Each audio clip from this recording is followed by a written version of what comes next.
जन्मोक्षमाय समाधिनाथं प्रणमामि नित्यं समाधिनाथं प्रणमामि नित्यं समाधिनाथं प्रणमामि नित्यं। पूज्य गुरुवर से है प्रार्थना, पूज्य गुरुवर से है प्रार्थना, पूज्य गुरुवर से है प्रार्थना, पूज्य गुरुवर से है प्रार्थना। जैसे संयम दिया वैसे शक्ति भी दो, जैसे भावनाएं दी वैसे युक्ति भी दो, जैसे संयम दिया वैसे शक्ति भी दो, जैसे भावनाएं दी वैसे युक्ति भी दो। कर सके हम गुरु अर्चना, पूज्य गुरुवर से है प्रार्थना, पूज्य गुरुवर से है प्रार्थना, पूज्य गुरुवर से है प्रार्थना, पूज्य गुरुवर से है प्रार्थना। भगवान की, देवाधिदेव श्री आदिनाथ भगवान की, देवाधिदेव श्री पार्श्वनाथ भगवान की, शासन नायक परम पूज्य भगवान श्री महावीर भगवान की, परम पूज्य रामदेव आचार्य 108 विमल सागरी महामुनिराज की, परम पूज्य रामदेव आचार्य 108 सन्मति सागरी महामुनिराज की, परम पूज्य कुलदेव के कुसुमाचार्य सर्वजेता राजान कुलदेव श्री विराट सागरी महामुनिराज की, अनंत समय विश्व धर्म की, उत्तम माधव धर्म की, आदिका मासूरी माता जी की, आदिका संघ की। पूज्य गुरुदेव के चरणारविंद में बैठकर माधव धर्म की जो बातों को सुना, समझा, सीखा। आज महापर्व पर्युषण पर्व की बेला के द्वितीय दिन, उत्तम माधव धर्म के दिन, हम उन्हीं के लिए पुनः, केवल हमने कल कहा था हम मना नहीं रहे हैं, इस बार क्या करना है, हमें पाना है। ध्यान रखिएगा, कुछ न कुछ आत्मा में यूं संस्कार डालने हैं कि वो हमारे भाव भाव में साथ जाए। उत्तम माधव धर्म के विषय में कहा गया है, मान करे नित्य में मैं सर्वश्रेष्ठ जग में, मान करे नित्य में मैं सर्वश्रेष्ठ जग में, दूजे सब मुझसे नीचे, दूजे सब मुझसे नीचे, सादर में समझाते हैं दिवस बीतते जाते हैं, सादर में समझाते हैं दिवस बीतते जाते हैं, नहीं छोड़ता अकड़न है, नहीं छोड़ता अकड़न है, माताओं की भाषा, ओहो माताओं की भाषा अभिमान कराए, शुभ शुभ शुद्ध धर्मों की रेल बुलाए, शुभ शुभ शुभ शुद्ध धर्मों की रेल बुलाए, बच्चे तो आए, बूढ़े तो आए, क्या बड़े नाए, शुभ शुभ शुद्ध धर्मों की रेल बुलाए। माधव धर्म की रेल कुछ कह रही है आपसे भैया, क्या कह रही है, मान करे तो मैं माधव धर्म के विषय में शनिवार सिद्धि में आज पूरी बात भगवान कह रहे मृदु भावा माधवा, मृदु भावों का, नम्र भावों का, कोमल भावों का होना क्या है, माधव धर्म है। विचार कीजिए, अपन अभी कहाँ विराजमान है? कौन सी गति के हैं आप लोग? कौन सी गति के हो? मनुष्य गति के। कभी आपने विचार किया कि हम मनुष्य गति में क्यों आए? जिंदू भैया, क्या आपने ऐसा काम किया था कि आप मनुष्य गति में आए हो? इसके विषय में आचार्य भगवान स्वामी महाराज के 6वें अध्याय में जब पूछा जाए, भगवान हमने ऐसा कौन सा काम किया था कि हमें आज मनुष्य गति की प्राप्ति हुई है, तो कहेंगे स्वभाव मार्दवम। क्या कहेंगे? आपने पूर्व जन्म में स्वभावतः माधव धर्म को अपनाया था, इसलिए आज कहाँ है अपन सभी? मनुष्य गति। माधव के बीज बोए थे, उसका फल है कि मनुष्य गति की प्राप्ति है। अब सोचो, मिल तो गई मनुष्य गति, लेकिन अब अपने अपने हृदय में थर्मामीटर लगाइए। बुंदेलखंड में कहा जाता है अपने हृदय को टटोलो भैया। पहले हमने माधव धर्म के बीज बोए थे तो मनुष्य गति के फल पाए हैं। अब हम क्या कर रहे हैं? क्या हमारे अंदर नम्रता है? क्या हमारे अंदर झुकाव है? क्या हमारे अंदर पूज्यजनों के प्रति विनय है? क्या हमारे अंदर हमसे जो बड़े लोग हैं उनकी बात को स्वीकार कर पाते हैं? क्या हम धर्म के मार्ग पर भी आकर के क्या धर्म का आनंद ले पाते हैं? क्या हम गुरुओं के पास जाकर के भी उनकी विनय कर पाते हैं, उनमें वीतरागता, उनके समत्व के दर्शन कर पाते हैं? क्या माँ वाणी को सुन करके भी वो बातों को हृदय में उतार पाते हैं? क्या चारित्रधारी को देख करके क्या हम चारित्र की भावनाएं भा पाते हैं? क्या लगाइए, सोचिए, इतने सारे प्रश्न अपने पास हैं। क्या हम जिनेंद्र भगवान के सामने अपने गुणों की बखान करके उनके लिए सर्वश्रेष्ठ मान पाते हैं? क्या हम वो कलश को ले जाकर प्रभु के चरणों तक क्या चढ़ा पाते हैं? क्या इतने सारे प्रश्न खड़े हो गए। लगाओ, क्या हम इतना कर पा रहे हैं? क्या यदि नहीं कर पा रहे तो बताओ, मार्दव धर्म है क्या? तो अब बताओ, अंगली पर्याय में क्रियंज बनना है क्या? नारकी बनना है क्या? तो क्या बनना है? कहाँ जाना है? कहाँ जाने? देव बनने। अरे नहीं, सम्यक दृष्टि का लक्ष्य स्वर्ग नहीं होता। क्या होता है? क्या बनना है मेरे अंदर? सिद्ध बनना है। क्योंकि कहा जाता है जो लोग बार बार कहते हैं ना स्वर्ग जाना है, स्वर्ग जाना है, स्वर्ग जाना है, तो वे बोलते बोलते भूल जाते, कहते हैं क्या स्वर्ग जाने, स्वर्ग जाने। और स्वर्ग जाने कहते तो है, लेकिन काम वैसे नहीं करते। तो क्या होता है? वे सड़क जाते हैं, और सड़क के कहाँ चले जाते हैं? ध्यान रखना है। तो अपना लक्ष्य सिद्धत्व पद का है, और सिद्धत्व पद की प्राप्ति के लिए सम्यक दृष्टि केवल सिद्ध पद ही मांगता है, लेकिन उसके लिए मनुष्य पर्याय और देव पर्याय तो बोनस में मिलते हैं। किसमें मिलते हैं? फ्री में, बम्पर है इसके साथ। तो आचार्य भगवान कह रहे हैं हमने बीज बोए थे, आज मनुष्य गति में है, लेकिन जब अपने हृदय में थर्मामीटर लगाती है तो माधव धर्म को नहीं पाते, विनय को नहीं पाते हैं, नम्रता को नहीं पाते हैं, तो इससे सिद्ध होता है कि अंगली हमारी पर्याय अब मनुष्य गति मिलने वाली हमें है क्या? नहीं है, नहीं है। तो आचार्य भगवान कह रहे भैया आज यही विचार करना है, ज्यादा किससे कहानी नहीं सुनाएंगे। आप अपने आप में थर्मामीटर लगाइए। मान लीजिए हम धर्म के क्षेत्रों में आते हैं कि नहीं आते हैं? तो आचार्य भगवान कह रहे हैं धर्म के क्षेत्रों में भी आकर के क्या हम धर्म का आनंद ले पा रहे हैं? क्या हम धर्म से भीग पा रहे हैं? क्या धर्म हमारे अंदर आ पा रहा है? यदि नहीं आ पा रहे तो आचार्य गुरुदेव हमेशा कहती भैया तुम तो कलछड़ी हो, चम्मच। क्या हो?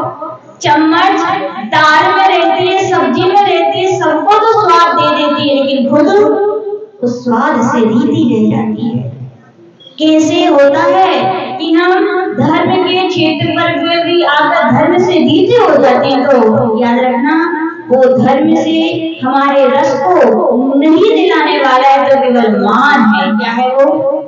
मान। आपको याद होगा प्रथम तीर्थंकर आदि प्रभु का शमोषण लगा हुआ था, मनोज अंकल ठीक है ना, लगा हुआ था।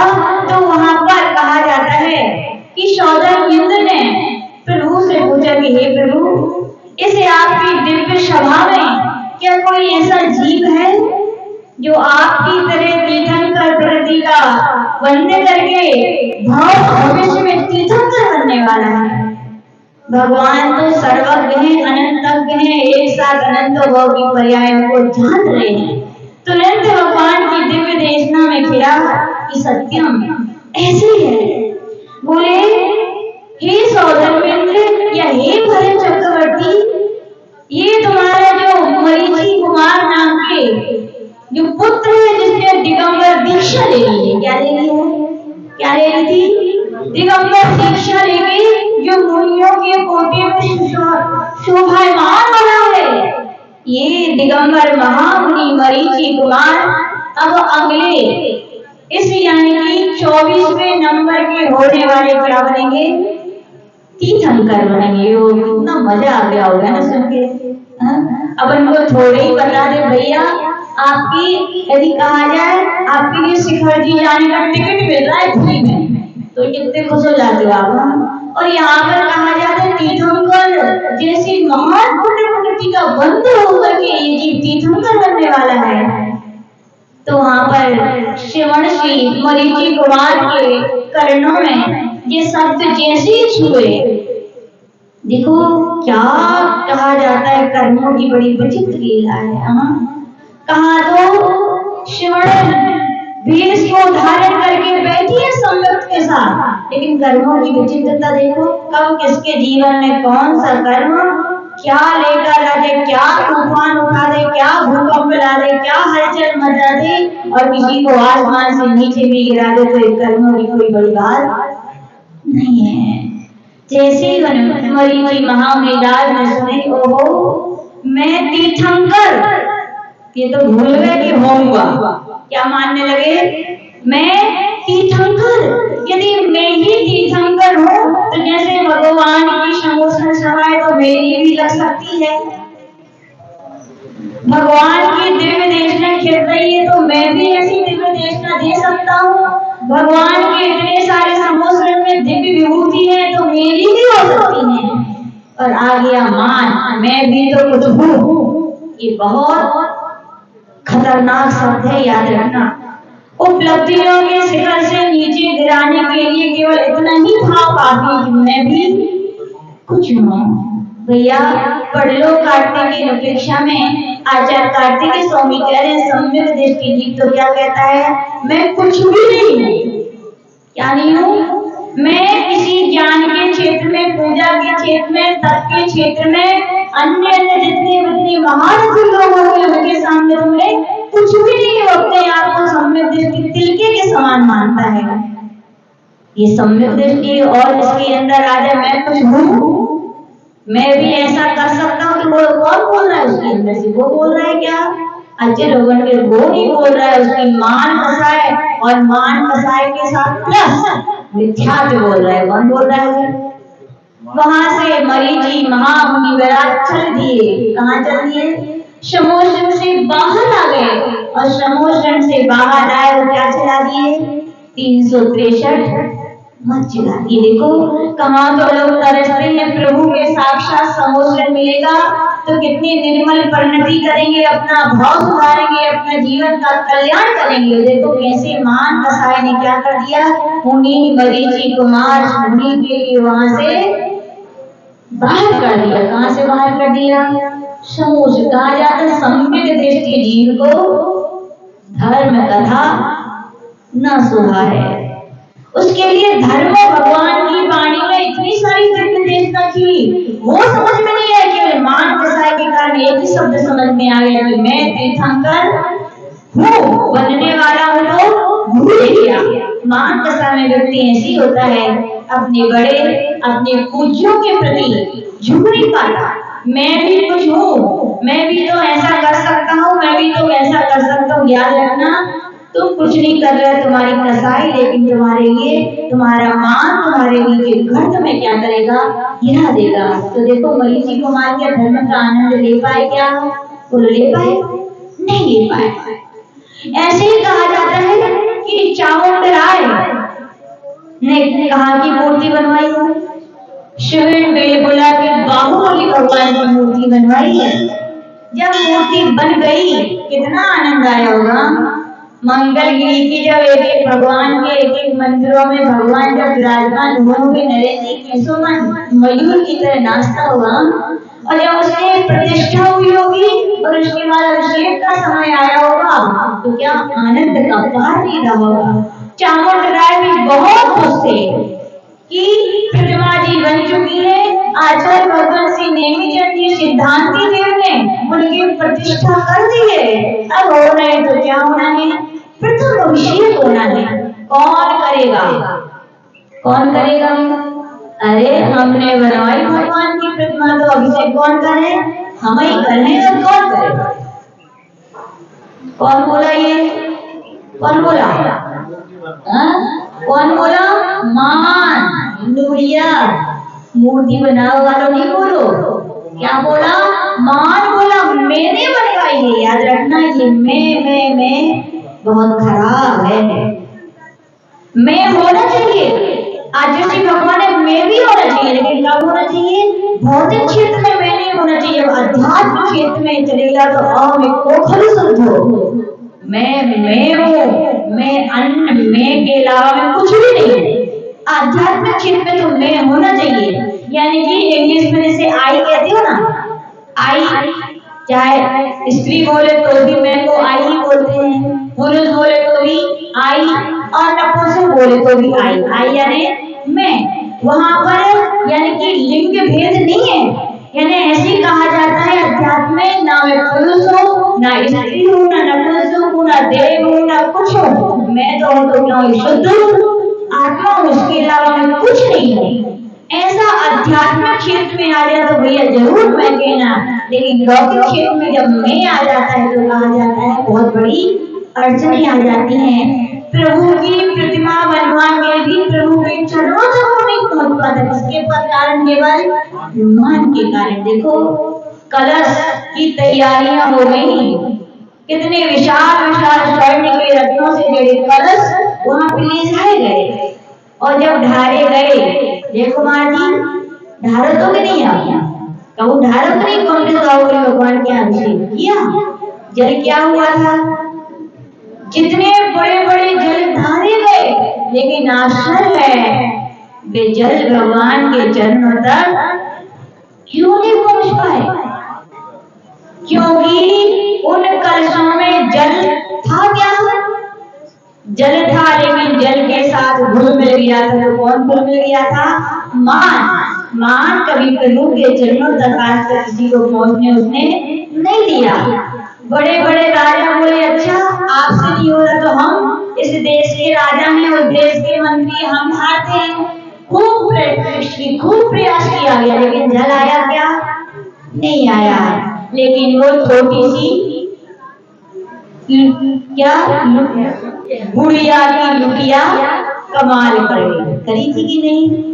क्योंकि याद रखना वो लुटिया जरूर छोटी थी, लेकिन भैया अंतरंग की भावनाओं से भी झांकने का प्रयास किया होता ना, तो देखते उसमें जल के साथ नम्रता, विनय, मृदु भाव भुले हुए थे। और इतने भुले हुए थे, इतने भुले हुए थे, धक्का खा के। कहाँ पर? धक्का खा के पहुंची होगी वो गुड़िया। किसने जाने दिया होगा भैया वहां पर? जैसे तैसे वो यही सोच रही थी कि भगवान का क्या करेंगे, हम अभिषेक करेंगे। कौन सोच रही थी? गुड़िया। तो वहां पर क्या करे? गरीब थी। याद रखना व्यक्ति गरीब कब होता है? कौन व्यक्ति पुण्यात्मा है? तो आचार्य भगवान वहां पर कार्तिक बहुत अच्छा जरूर पढ़ना चाहिए एक बार। उसमें लिखा है पुण्यात्मा कौन? तो जिसके पास बहुत बड़ी मिल्स हैं, दुकानें हैं, कारखाने हैं, परिवार है, तो क्या पुण्यात्मा है? बोले नहीं। वहां पे तो कहा गया जो वर्तमान में पुण्य भावों से परिणत है वो पुण्यात्मा है, चाहे वो गरीब भी क्यों ना हो, अमीर हो वो तो फल भोग रहे हो, अभी क्या कर रहे हो पुण्य भाव? बोले वर्तमान में जो पुण्य भाव करे वो पुण्यात्मा है, पूर्व का मिल रहा है वो पुण्यात्मा नहीं, तो फल भोग रहे हो। तो कहा गया कि वहां पर चामुंड राय पुण्यात्मा थे क्या? बिल्कुल नहीं थे। कौन पुण्यात्मा थी? वो बुढ़िया थी। क्या निर्मल परिणामों से, मृदु परिणामों से भरी हुई थी। और उसकी छोटी सी लुटिया में भी देखो कितनी ताकत थी। लुटिया में ताकत थी, लुटिया में ताकत नहीं थी, उसके मृदु विरम्य माधव भाव में ताकत थी, जिसमें वो भूले हुए थे। वो गई धीरे धीरे धीरे, और क्या हुआ, ढार दिया। और क्या हुआ, सब तो वहां सोच रहे थे क्या करें, सड़क लगाएंगे, पाइप लगाएंगे, क्या करेंगे, आए कि लिफ्ट लगाए, क्या करें कि भगवान के चरण तक जल्दी हो जाए। लेकिन वहां जैसे देखा उस बुढ़िया ने अपनी लुटिया ढारी, झल झल झल झल जैसे झरना फूट पड़ा, और चरणों तक क्या गया, जल आ गया, जय जयकार हो गई। तो कहने का तात्पर्य, धर्म के क्षेत्र में जो व्यक्ति मान से भरे रहते, याद रखना विभु चरणों तक कभी पहुंच पाएंगे क्या, कभी नहीं पहुंच पाएंगे। जिनवाणी के सुनने के समय भी जब व्यक्ति मान से भरा होता है तो कानों तक तो जिनवाणी पहुंचती है, लेकिन वो मान में जिनवाणी को सुनने नहीं देता। बात सकता है कि नहीं, बोलो है कैसे। मान लीजिए उदाहरण, जिन्नू भैया हमारे पास आए थे और हमने उनसे कचू कही और हमने उनकी बात नहीं मानी, और नहीं मानी और 2-4 दृष्टांत और सुना दे। अब जिन्नू भैया, और यहाँ प्रवचन हो रहे, अब दस्ताक्षर चल रहा है, तो जिन्नू भैया आए और हमारे प्रवचन शुरू, और हम जो जिनेंद्र भगवान ने कहा है वही, जिनवाणी में जो लिखा है वही, और जिनके लघु नंदन दिगंबर निगंता 4 गुरुओं के मुख से जो सीखा है वही कह रहे थे हम। लेकिन जिन्नू भैया आपको तो क्या, शब्द तो कानों तक जा रहे थे, लेकिन सुनाई कौन दे रहा था, सुनाई दे रही थी मान कसाय। उसे देखो कमरा में कैसी सुनाई थी, उसे आगे बड़ी बड़ी बातें धर्म की हैं, जो यह धर्म जी यह शब्द था। अब देखो सुन तो समझ रहे हैं, ऐसा नहीं है कि नहीं सुन रहे, लेकिन बताओ वे धर्म की बातें के हृदय तक पहुंच रही है क्या, कौन नहीं पहुंचने दे रहा है। और याद रखना, जब तक धर्म हृदय तक नहीं पहुंचता है, जब तक जैसे जल जड़ों तक नहीं पहुंचता है तो पौधा हरा भरा नहीं होता है, पत्ते नहीं आते, फल नहीं आते। वैसे ध्यान रखना, धर्म की बातें जब तक हृदय तक नहीं पहुंचती है, जिनवाणी हृदय तक नहीं पहुंचती है, जीवन में परिवर्तन नहीं आता, और परिवर्तन नहीं आता तो कल्याण भी होने वाला नहीं है। तो भैया ध्यान रखना, कभी भी जिनेंद्र भगवान के चरणों में जाओ तो मेरे भगवान, मेरा मंदिर, जो कुछ करेंगे तो हम करेंगे। तो भैया हम कहते हैं कि कोई हमसे कही कि हमारा मंदिर आया, तुम्हारा मंदिर है, हाँ, तो हमने अच्छे से जाके देखो मूर्ति की लाजे, तो फिर हमने उन अंकल को देखो, फिर भगवान उनको दे मूर्ति, फिर देखो हमकी तुम्हारा मंदिर है, तुम्हारी मूर्ति, बोले हाँ, हमकी सूरत तो मिलेगी तुम्हारी उसी मूर्ति से, तुम्हारा मंदिर है, तुम्हारी मूर्ति, तुम्हें बैठना चाहिए ना, बोलो है कि नहीं। भैया सम्यक दृष्टि विशाल हृदय वाला कभी नहीं कहता मेरा मंदिर मेरी मूर्ति, सब कुछ है जिनेंद्र भगवान की भक्ति का प्रसाद है, जिनेंद्र भगवान का मंदिर, मैं तो उनका सेवक हूँ। क्या हूँ? आप लोग कभी खजुराहो गए कि नहीं गए? गए? कौन कौन गए खजुराहो? गए। देखा पारसनाथ टेम्पल कैसा है वो, वहां की अंदर की दीवारें खाली और बाहर की दीवारों पर नक्काशी है। अंदर जाओगे तो केवल भगवान और कुछ नहीं, डिजाइन कुछ नहीं, और बाहर डिजाइन। तो वहां पर प्रश्न किया गया, भैया जिसने ये बनवाया उसने ऐसा क्यों किया? तो उसने यही कहा कि दुनिया की भटकन से व्यक्ति तो भटक जैसे तैसे भगवान के पास आता है, और यहाँ भी ये सब करवा देंगे तो भगवान को देखने भी वो भूल जाएगा, उनको भटकन ना हो। तो वहाँ की जो प्रशस्ति लिखी, वहां पर क्या लिखी है, देखी कि नहीं कभी प्रशस्ति? अब जाना तो जरूर देख के आना। वहां पर पारसनाथ भगवान के मंदिर के बाहर आजकल तो प्रशस्ति लिखी जाए तो कहाँ देखे, जहाँ भगवान बैठे बाजू में लिखो, तब तो दुनिया को पता चला, और परिवार को नहीं पूरे खानदान को नाम लिखा जाए।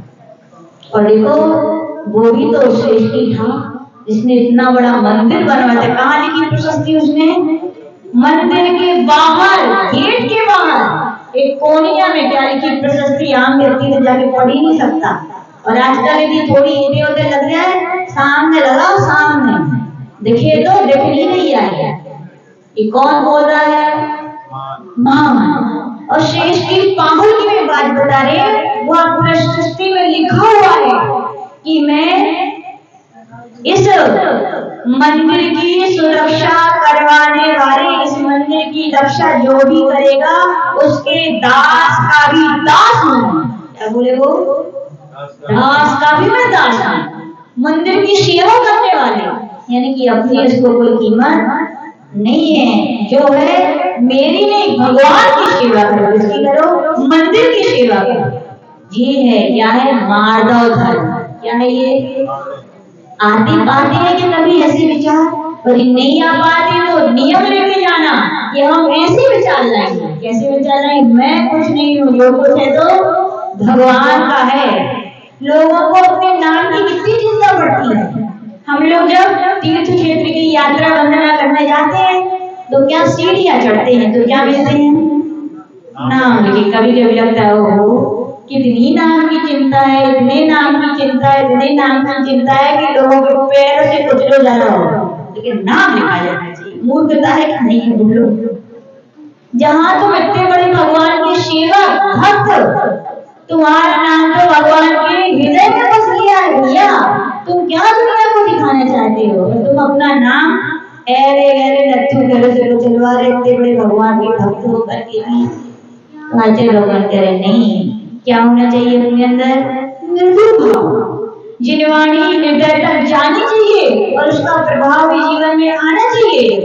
गुरुओं के चरणों में भी जाओ तो क्या देखना चाहिए? केवल ये संघ के हैं, ये पंथ के हैं, जो ही देखने चाहिए, है ना? ओहो पढ़ लेना भैया। कोई भी ग्रंथ उठा के कहीं नहीं लिखा है, वहां तो ये लिखा है संत में देखना है तो संतत्व देखो, श्रवण में देखना है श्रवणत्व देखो, समुद्र देखो, पिछली कमंडल देखो ज्यादा से ज्यादा।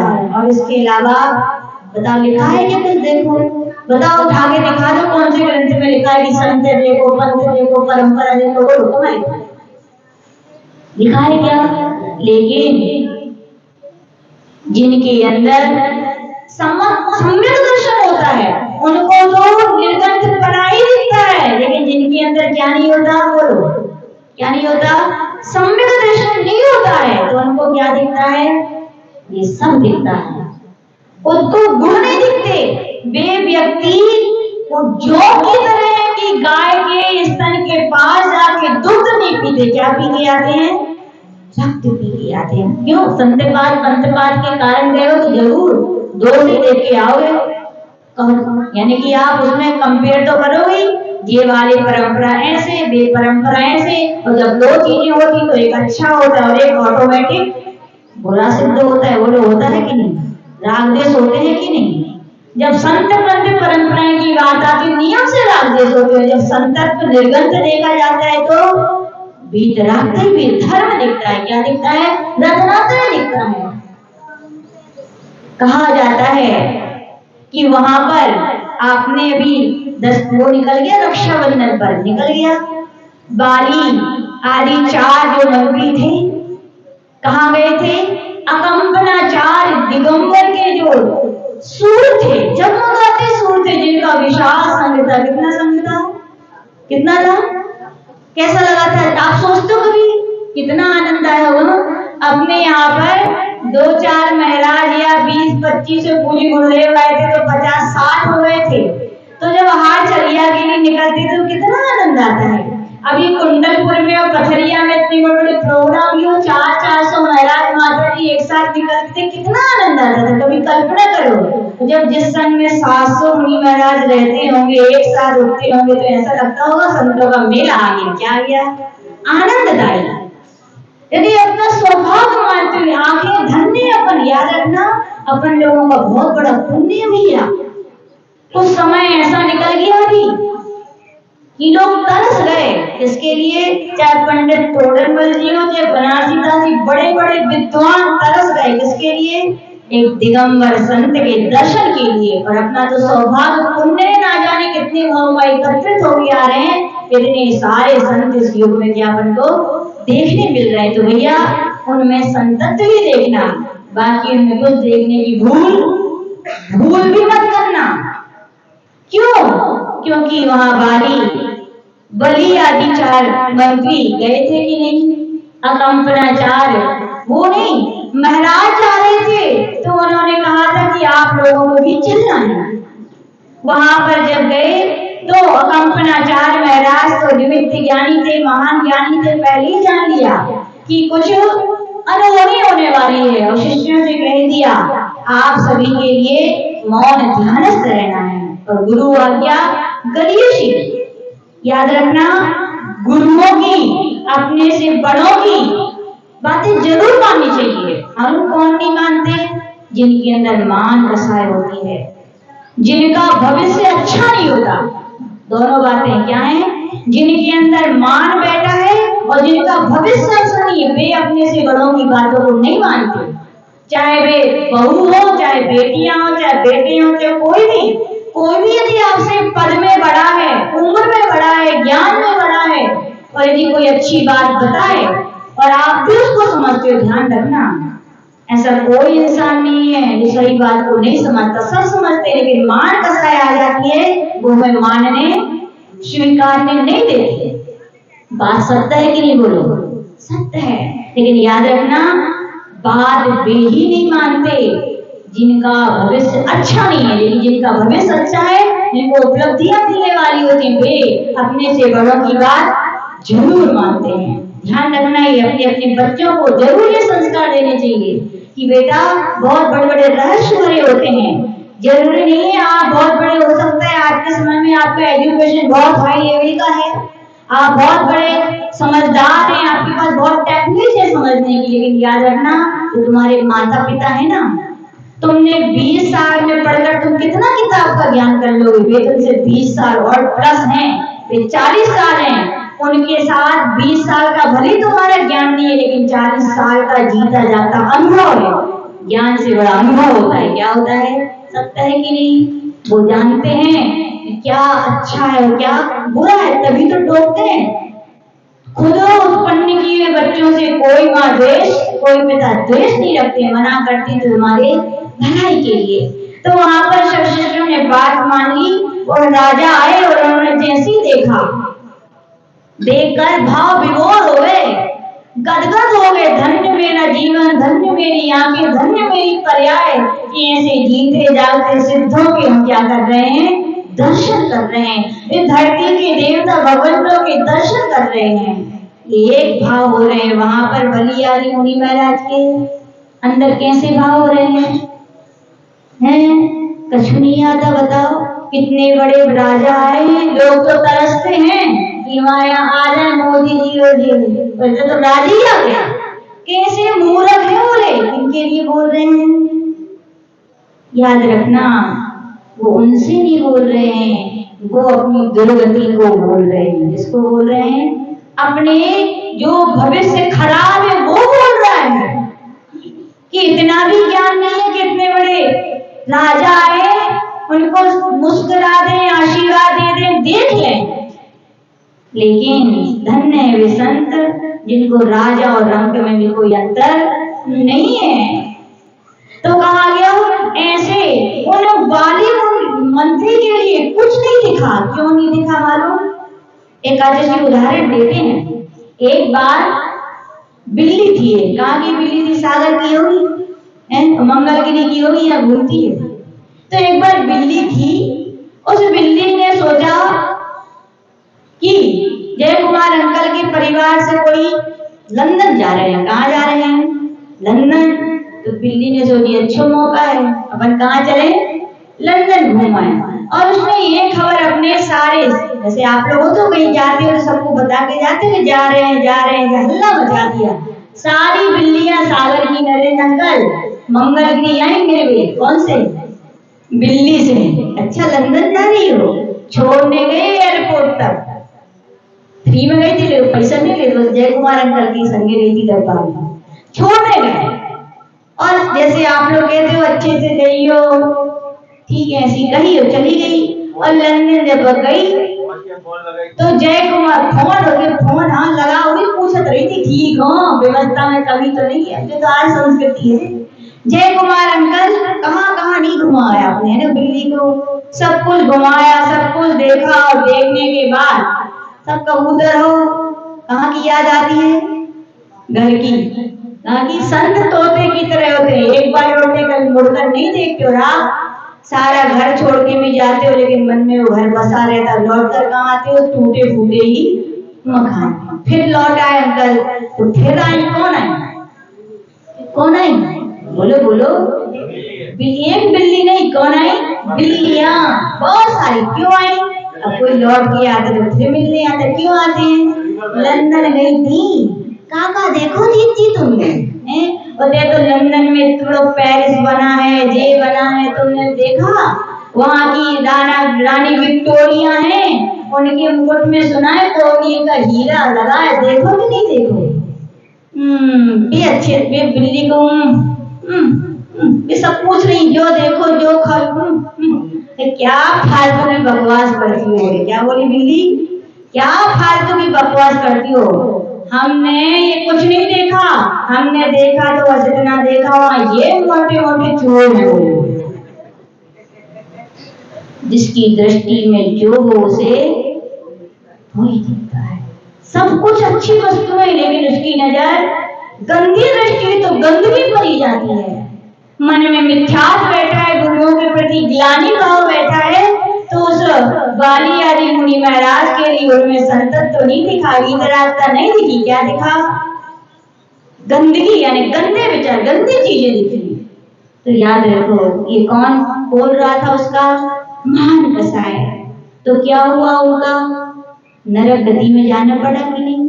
कहने का तात्पर्य भैया बहुत खतरनाक है ये मान, और आप लोग तो प्रैक्टिस वाले हो, मान की छोड़ने में प्रैक्टिस है कि नहीं है?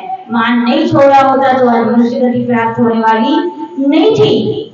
अब मिल गई है तो अपनी दुर्गति मत करो, ज्यादा मान कसाय करोगे तो फिर कहाँ जाना पड़ेगा?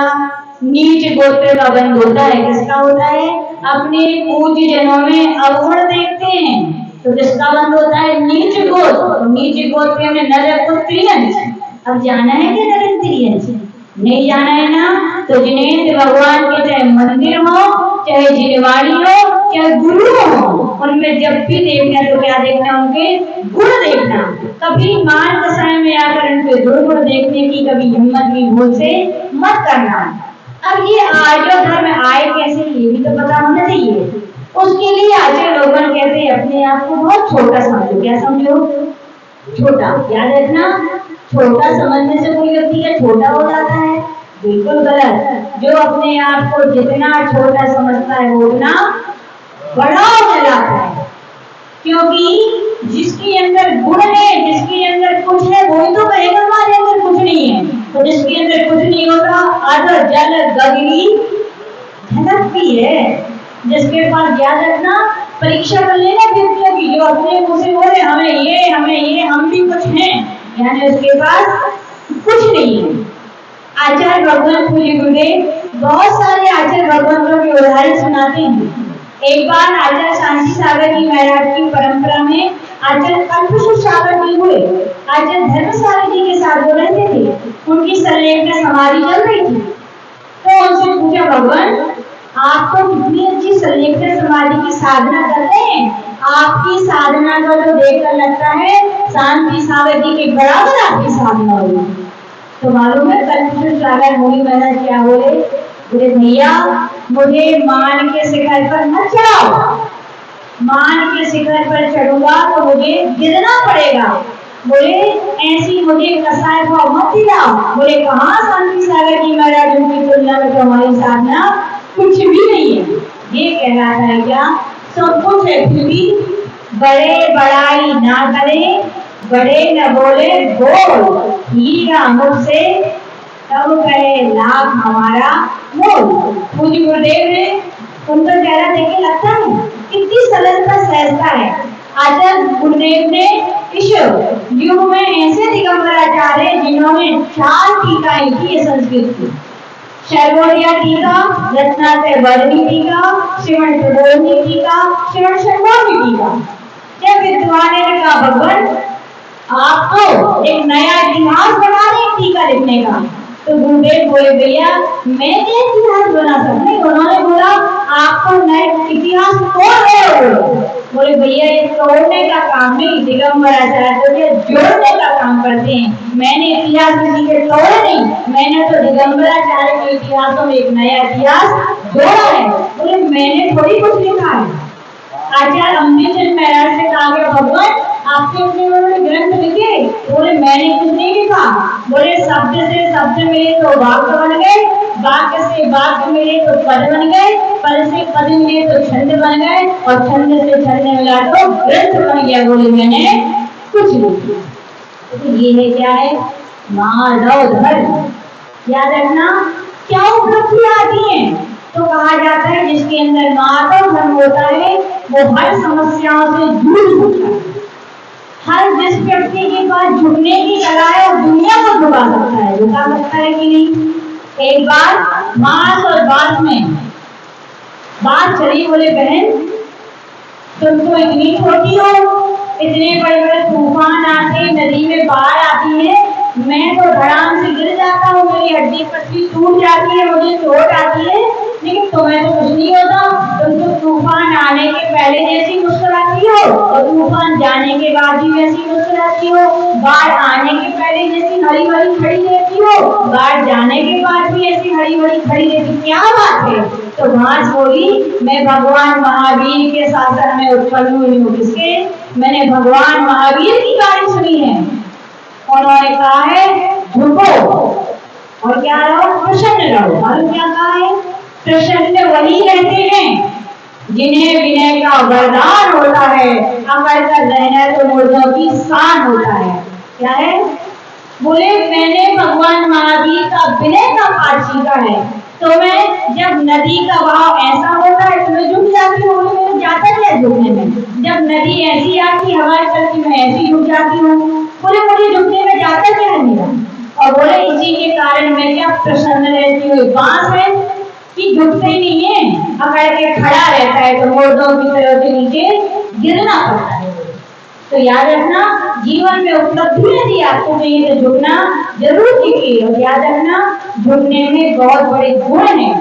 अपने आप जो व्यक्ति कहता है हमारे अंदर ये नहीं है, उसके अंदर है। और वे गुण क्या होते हैं अपने आप और विकसित होते हैं। जो कहता है बहुत है हमारे अंदर, बहुत है बहुत है बहुत है, नहीं तुमने पहले स्वीकार कर लिए बहुत है तो आगे क्या तुम बढ़ पाओगे। आप जिसने थोड़े से ज्ञान में कहने लगा हमें तो बहुत आता है बहुत आता है, बताओ वो व्यक्ति के आगे के केवल ज्ञान प्राप्त कर पाएगा।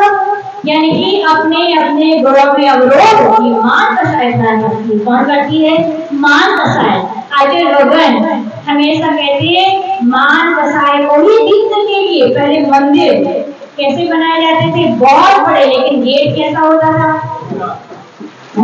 देखो कुंडलपुर का पहला वाला गेट आज भी याद आता है ना, क्या विषय था काकागंज का। और परगुआ जी का आज जरूर मिट गए, वे मिट गए, लेकिन उनकी यादें आज भी हैं। उनका इतिहास समझना चाहिए। छोटे गेट इसीलिए बनाए जाते, कितना भी अकड़ा हुआ व्यक्ति आए लेकिन भगवान के चरणों में आए तो झुक जाए तो उसका कल्याण हो जाएगा। और अकड़ के आए तो भगवान के चरणों में आके भी अकड़ जाएगा। रीजन सही है, इतिहास थे। और कभी जिंतूर गए हो आप लोग? जिंतूर का ये गेट तो फिर भी पड़े थे, इतना छोटा गेट है कि पूरा 90 एंगल हो जाना पड़ता है, उनको कमर पूरी झुकानी पड़ती है। ज्यादा मोटे तारे हुए तो वो आपको चली जाओगी, इतना सा गेट। और अंदर जाके छोटे भगवान, इतनी विशाल प्रतिमा पार्वतीनाथ नवीनाथ भगवान। क्यों? ये शिक्षाएं हैं कि व्यक्ति झुकता है। साइंस भी कहता है हमारे शरीर के अंदर नाभि के पास एक एड्रिनल ग्लैंड नाम की ग्रंथि होती है।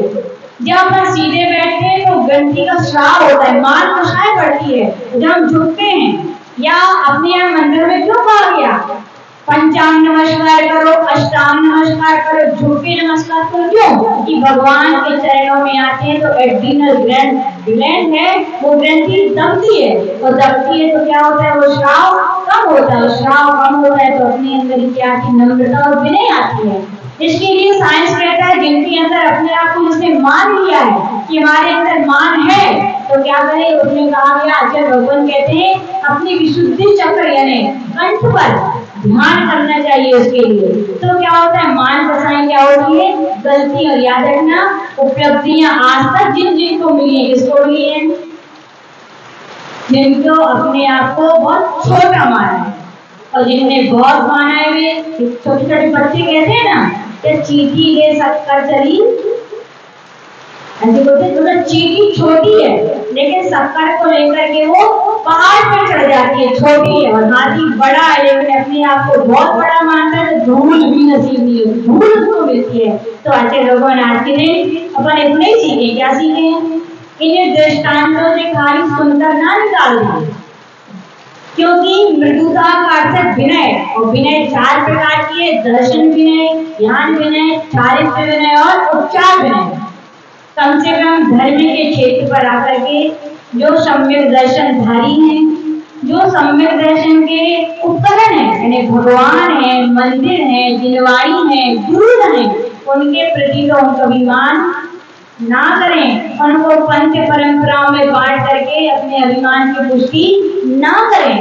और कहा गया दर्शन, सम्यक दर्शन की भी क्या करें, विनय करें, ज्ञान यानी ज्ञान की भी विनय करें, इसकी यानी जिनवाणी सुनने मिल जाए तो सौभाग्य समझ के सुने, और ज्ञानी की भी जो सुना रहा है उसकी भी क्या करें, विनय करें। और ज्ञानी के उपकरण शास्त्र है, चौकी है, पेंसिल है, कई लोग पेंसिल को कान में खुजाएंगे और दांत में खुजाएंगे और जिनवाणी को काट में फंसाएंगे, वो कहते भगवान ज्ञान दे दो, 3 काल में ज्ञान नहीं आने वाला।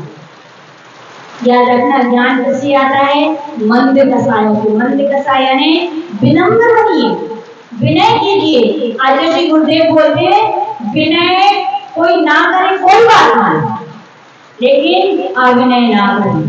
क्या ना करें, आप शास्त्र यद्यपि पढ़ने चाहिए, ना पढ़ पाए तो कोई बात नहीं, लेकिन शास्त्र को कभी झूठे ना पढ़ें, कभी चप्पल जूते पकड़कर ना पढ़ें, शास्त्रों की चौकी को कभी उगा देना, शास्त्रों की चौकी पर पैर ना लगाएं, पेंसिल को कान में मुंह में खुजली करे तो पाँव में ना खुजाएं। जिनवाणी आपके लिए माँ है और माँ की कद्र करें, पूजन करें तो ठीक है, उसमें चावल लौंग चिपके ना फंसाएं। उनके गीले हाथों से, जिन हाथों से जल चढ़ाया दर्द हो गया, वहीं से गीले हाथों से आप पलटोगे क्या हुआ, बोलो, गल जाएगी, आप फट जाएगी, और फट जाए, फटनी नहीं चाहिए, फट जाए तो तुरंत क्या करना चाहिए, कवर कर देना चाहिए। बच्चों के कवर तो बहुत सुंदर सुंदर होने चाहिए, मम्मी ऐसे चढ़ाना नहीं तो है, तो जिनवाणी की याद नहीं आती। जिनवाणी तो स्कूल के बच्चों से भी ज्यादा बड़ी है, उनके लिए हम इतना खर्चा करते हैं, जिनवाणी के लिए नहीं करेंगे क्या, जरूर कीजिएगा। बच्चे की हड्डी टूट जाए तो कितने दिनों बाद जुड़वाओगे, महीने भर बाद एक हफ्ते तुरंत जुड़वाओगे ना। तो जिनवाणी को फटी फटी भी देखते हो, लेकिन भाव नहीं होती कि हम जोड़ दे उठा के, कि हम गोंद लगा दें, हम कवर चढ़ा दें। इसी से व्यक्ति की पहचान होगी कौन मान में और कौन मृदु विनय है, जिसके अंदर विनयवान व्यक्ति कभी जिनवाणी की अभिनय होते हुए नहीं देख सकता। ज्ञान दर्शन चारित्र, चारित्र की भी विनय करें, चारित्रधारियों की भी विनय करें, और तो और चारित्र की जो उपकरण है पिच्छी और कमंडल, उनकी भी क्या करें, विनय करें। हमारे आचार्य जी हमेशा बोलते हैं तुम्हारा सम्मान आज है तो किससे है, इस पिच्छी और कमंडल से। तुम यदि पिच्छी कमंडल की विनय नहीं करोगे तो दुनिया तुम्हारी विनय करने वाली नहीं है। तो क्या चारित्र की, तो चार से जब भी संत जन मुनि जन नारिका माता जी आए देखकर प्रसन्न हो जाए, क्योंकि कहा ना प्रसन्न होना, प्रसन्न वही रहते हैं जिन्हें विनय का वरदान। यदि गुरुओं को देख के भी तुम्हारा चेहरा नहीं मुस्कुराया तो भैया काय में डूबे हो, नियम से मान में डूबे हो। और जब संतों को देख करके, भगवंतों को देख चेहरा खिल जाए तो कहा जाता है आप विनय में डूबे हो, किसमें डूबे हो? तो आज का माधव धर्म यही सिखाता है, पहले बीज बोए थे फिर कह रहे हैं। तो आज मनुष्य पर्याय प्राप्त हुए, आज यदि फिर से माधव के बीज नहीं बोगे, मान में जियोगे तो नीच गोत्र का बंद होगा। नीच गोत्र कहाँ ले जाएगा आपको? त्रियन की अंदर गति में ले जाएगा। अपना निर्णय आपको स्वयं करना है। भगवान ने, भगवान की वाणी ने, गुरुओं की वाणी ने, आज माधव धर्म ने आपके लिए समझा दिया है, सिखा दिया है कि क्या करें, मैं ना करें। क्या करें? अहमेदम अमेदम के बाद छोड़ दें कि ये मैं कुछ हो क्या, कुछ हो और कब तक के लिए हो? जब तक ये शरीर है, शरीर गया तो तुम भी ऐसे कितने शरीर मिले, सबको तुमने मैं करते रहे। तो आज तक जो अहमेदम है वो तुम्हारे लिए प्राप्त नहीं हो पाया। अहमेदम के भाव त्याग कीजिए, ममेदम मेरा ये मेरा ये मेरा ये, इसीलिए परेशान हो। बता सकता है कि नहीं? पड़ोसी क्या कुछ हो तो परेशानी नहीं होती, लेकिन परेशानी कब होती है? अपने घर में हो। क्यों? क्योंकि उनको आपने अपना माना है, स्वामी बना। परेशान की परिभाषा मानो क्या है? पर प्लस ईशान, पर पदार्थों के ईशान कर दो तो स्वामी, पर पदार्थों के तुम स्वामी बने हो, अपना माना है, मेरा माना, इसलिए आज क्या हो गया? परेशान हो। और परेशान नहीं होना है तो आज से कहना छोड़ दो क्या कि मेरा परिवार, नरेश से कह रही हो मेरी नहीं है ना श्रीमती, और ऐसे नहीं होते जाके कहियो घरे कहता हूँ भैया।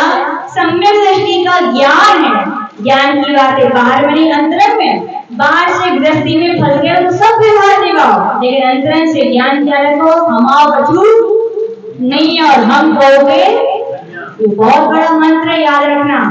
इतना बड़ा मंत्र है जो इसकी आराधना करता है उसको कर्म भी नहीं मान पाते। कौन सा मंत्र है जिन्नू भैया?